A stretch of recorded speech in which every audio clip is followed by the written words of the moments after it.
Hey guys, how you doing? This is Stuart. I'm headed to a lacrosse game again.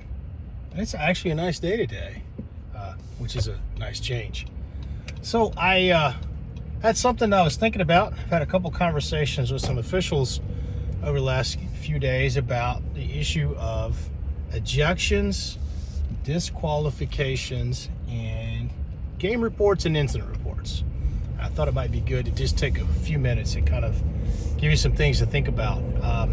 So the first thing is make sure you understand all of the rules for the different types of fouls that can result in an ejection.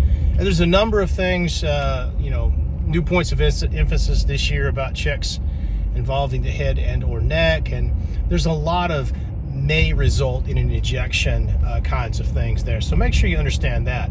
But if you look in the rule book, specifically in Rule 5-12, that's where you're going to get the list of all the ejection penalties. Those are things like fighting, use of tobacco, stuff like that. So go look all those rules up, make sure you understand what they are. But here's the thing to keep in mind. One of the more common ones is the 2 unsportsmanlike conduct penalties. So 2 unsportsmanlike conduct penalties are also the combination that results in an ejection. And there's also some specifics about, players versus coaches and 1 minute versus 3 minute and those sorts of things. I don't want to get into details there, but just understand this. You can eject a player for any of those conditions, including the 2 unsportsmanlike penalties. That is also an ejection.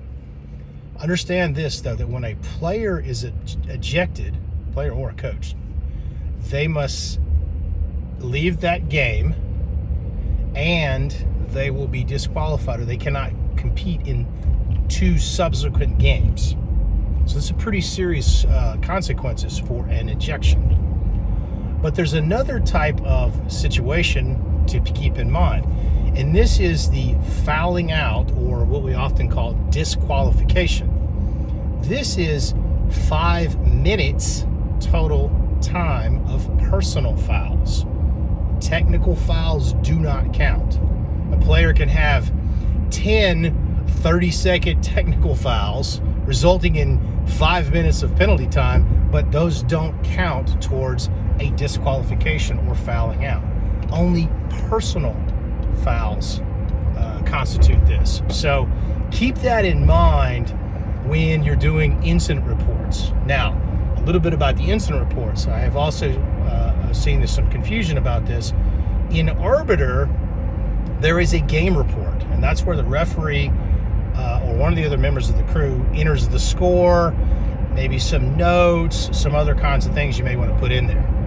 That is not where you put the notes and the information about an ejection or a disqualification. The ejections and disqualifications have to be submitted on the incident report form, which is found on the GLOA website. So you go to GLOA, click contact in the upper right-hand corner, or if you're on a mobile phone, it'll be in the upper left-hand corner. You'll find the form for the incident report. That's where the referee will submit the report that outlines the details of this. Very important. If a player or coach is disqualified or ejected, we have to have the name of the individual, obviously whether they were home or visitors, which team they are with, and their number. Okay, it's very important that you include that information. If you have multiple ejections or multiple disqualifications, or some combination thereof, you need to make sure that you clearly state in the report that, Billy Smith, number 43 from the home team, and Johnny Jones, number 19 from the visitors team, were both ejected for fighting or whatever the case may be. But we need to have the name as well as the number. A game report that just simply says number 14 on the visitors was disqualified is not helpful. Okay, we need to know more details. When did it take place? What were the resulting penalties? He received a 2-minute penalty in the first period. 1-minute penalty for slashing in the second, and a 2-minute stick penalty in the third, whatever. 5 minutes of personal fouls, he is disqualified. Or if it's an ejection, you need to specify that. So hopefully it'll help clear up some things about the difference between disqualifications or fouling out and ejections, which are much more serious. Hope you guys have a great rest of the season.